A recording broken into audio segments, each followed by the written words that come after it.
जड़ा साहब, बात यह है कि एक दूसरे के ऊपर इल्जामात लगाने लगे तो यहाँ पे अगले 6 घंटे भी मैं प्रोग्राम करता रहूँ, ये सिलसिला चलता रहेगा सर।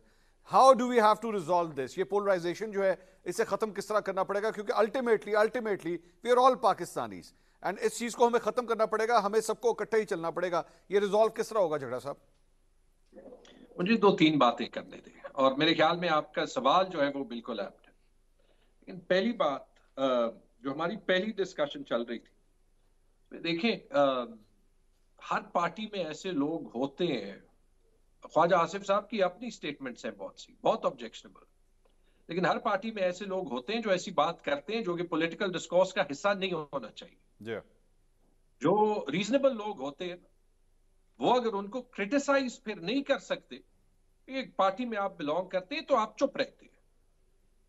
आप ऐसे चीजों को जस्टिफाई नहीं करते जहां पे आपको कोई खातून नजर आए और लगता हो कि उनके कपड़े जो है वो they've been torn, और आप उसके लिए कोई जो है वो एक्सप्लेनेशन निकालें। If there is a reason, मेरे ख्याल में, कि पीएमएलएन की सियासत जो है वो गलत डायरेक्शन में जा रही है इन टर्म्स ऑफ पॉपुलैरिटी, वो यही है कि वो बार बार they are trying to defend the indefensible. माजी को भूल जाए, आज लोग उसको देख सकते हैं, पहली बात। दूसरी बात बड़ी जरूरी कि मेरी बहन ने ये कहा कि लोग अपने आप को हैंड ओवर क्यों नहीं करते। मैं आपको 1 मिनट में अपनी मिसाल देता हूं। 5 अक्टूबर से हम अदालत के सामने गए, हमें बेल मिली, मेरिट पे मिली। 15 दिन मैं घर रहा। एक दिन पेशावर के उन सारे एमपीएस के घर जो पीटीआई के पास थे, पुलिस ने हमले किए। एक को पकड़ा, कहा कि उसने पुलिस पे फायरिंग की थी। मेरे इस्लामाबाद के घर पे छापे हुए, इस्लामाबाद पुलिस से पूछा, उन्होंने कहा हमें नहीं पता।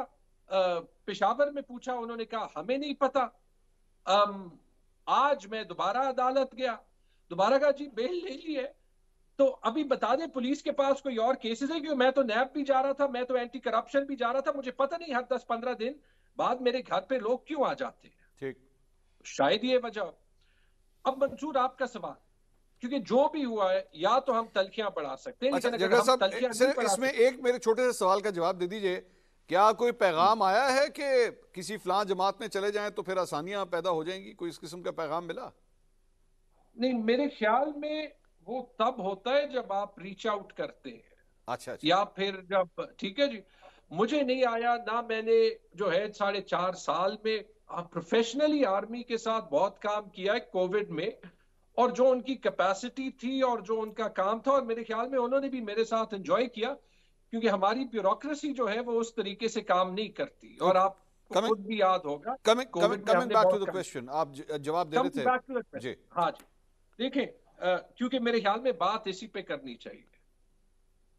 फ्री एंड फेयर इलेक्शंस चाहिए, उसमें आप किसी पार्टी को टारगेट ना करें। ठीक, हर पार्टी के माजी में बड़े जो है वो क्वेश्चनेबल इकदाम हैं। पीपल्स पार्टी ले लें, अब मैं दोबारा से कहूंगा तो वही डिबेट शुरू हो हाँ जाती जी है ना। बिल्कुल। कोई भी पार्टी जो है वो मैं उसे ये नहीं कहूंगा कि वो एंटी पाकिस्तान है। हाँ, पॉलिटिकल बयानिए चलते रहेंगे।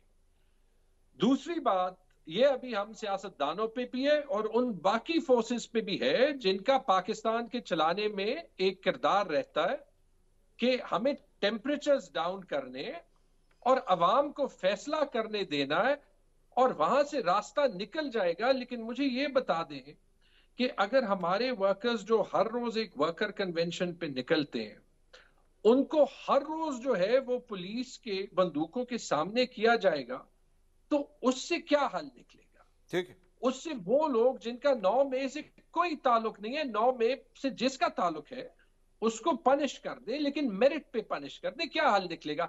आप हमारी खवातीन को, और जब मैं हमारी कहता हूं मैं पाकिस्तानी खवातीन की बात करता हूं, उन पे 4 केसेस हो जाएं, उनको आप क्वेटा भेज दें, वहां से एफआईए की इंक्वायरी जो है वो शुरू कर दें। खदीजा शाह की मैं बात कर रहा हूं, डॉक्टर यास्मीन राशिद को ले लें। क्या मैसेज हम दे रहे हैं? ठीक, थोड़ा सा बैकफुट पे चले जाएं in terms of cooling down the temperature, सब कुछ ठीक हो जाएगा। क्योंकि वाकई ये ना हमारे लिए अच्छा है ना पाकिस्तान के लिए अच्छा है।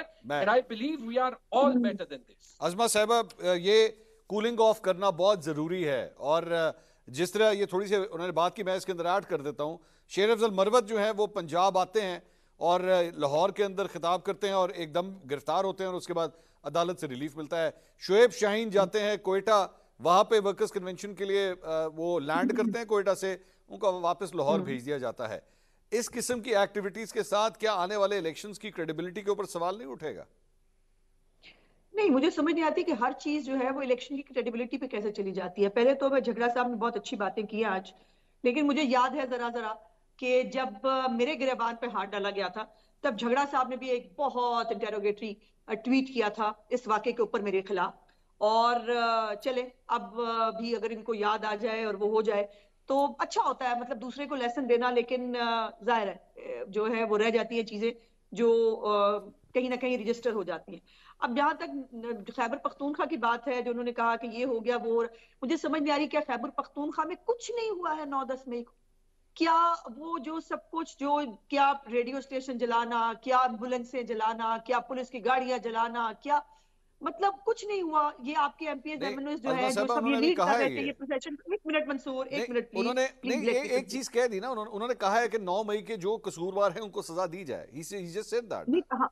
तो वो सारे कसूरवार जो है ना, वो एमपीएस एमएनएस ये सारे प्रोसेशंस को लीड कर रहे थे। मुराद सईद साहब इनको जगह पहले बता चुके थे, आपने किस किस जगह पे जाना है। अब उसके बाद मुजम्मत करना तक ये लोग मुनासिब नहीं समझते। आज तक किसी ने एतराफ नहीं किया, आज तक किसी ने ये नहीं कहा कि मैं शर्मिंदा हूं। ये शर्मिंदा तक नहीं है। ये इससे बड़ी डिटाई और क्या होगा, कानून क्या पूरी दुनिया में कोई एक मुल्क बता दे जहां पे इस किस्म की जो हरकतें हैं वो काबिल कबूल हो, और उनको जो है वो इसलिए छोड़ दिया जाए क्योंकि उन्होंने इलेक्शन लड़ने हैं, उनको कुछ ना कहा जाए। उनके ऊपर जो है ये एमएनएस एमपीएस के जो छापे मारे जा रहे हैं, जो प्रोसेशंस को लीड कर रहे थे हर शहर के अंदर, उनके ऊपर मुर्गी चोरी के पर्चे नहीं है। उनके ऊपर राना सनाउल्लाह की तरह हीरोइन चोरी का कोई मुकदमा नहीं है। उनके ऊपर मुकदमा है इस मुल्क में बगावत का। अब ये जो है ना, वो कह रहे हैं कि जो क्वेश्चनेबल सबने हरकतें की हैं, सॉरी झगड़ा साहब, इस मुल्क के वजीर आजम को, इस मुल्क के लीडर को फांसी चढ़ा दिया गया, किसी ने 9 मई नहीं किया। इस मुल्क के वजीर आजम को जो है वो हाई जैकर बना दिया गया, उसको अटक के किले में डाल दिया गया, किसी ने 9 मई नहीं किया। ये पीटीआई को ये जो शर्फ मिला है, या जो इसने इतना अपने आप को इस काबिल समझा है कि पहले, क्योंकि जाहिर है पार्लियामेंट पे कर चुके थे ना, अगर पार्लियामेंट पे इश्तिहारी होने के बावजूद वजीर आजम ना बनाया गया होता तो इस हद तक हौसले ना बढ़ते कि ये जो चाहेगा ये इस मुल्क के साथ करेंगे। और पोलराइजेशन कैसे खत्म होगी मंसूर? जिस बच्चों को, जिनकी उम्रें अब 25 से 30 साल के बीच में है, और अगर आप निकाल के देखो फुटेजेस, वो केपीके की हो या पंजाब की हो, सारे वो बच्चे हैं जो स्कूलों कॉलेजों के थे, जो है वो कोर कमांडर हाउस या जीएचक्यू या उस तरफ घुसे। उनके कईयों के तो स्कूल बैग्स भी थे उनके कंधों के ऊपर, और उनको पहले पेट्रोल बम बनाने सिखाए गए जमान पार्क के अंदर। वो तालिबान के जो लोग, जो इनको छोड़ा था, जिनको एडजस्ट किया था तालिबान भाइयों को, वो आके इनके पहरे देते रहे। वहां पर बच्चों को सिखाया गया कि पुलिस से लड़ना कैसे है, उनको बताया गया हमले करने कैसे हैं। और अब वो उस स्टेज पे चले गए। ये जो कह रहे हैं ना हमारे वर्कर, जो आपने भी बात की, इनके वर्कर्स कन्वेंशन के दौरान या उसके बाद जो यंगस्टर्स हैं उनके क्लिप नहीं नजर आ रहे, आप नहीं देख रहे, जिसके अंदर वो फिर कह रहे हैं हमें अब इजाजत दे दे, फिर से हम इमरान खान तैयार है। क्या करना चाहते हैं ये? और जो भी आपने वर्चुअल जलसा किया, आपने झगड़ा साहब उसके अंदर शामिल थे, क्या उसके अंदर 1971 के ऊपर बहुत क्रेडिट नहीं लिया आपने?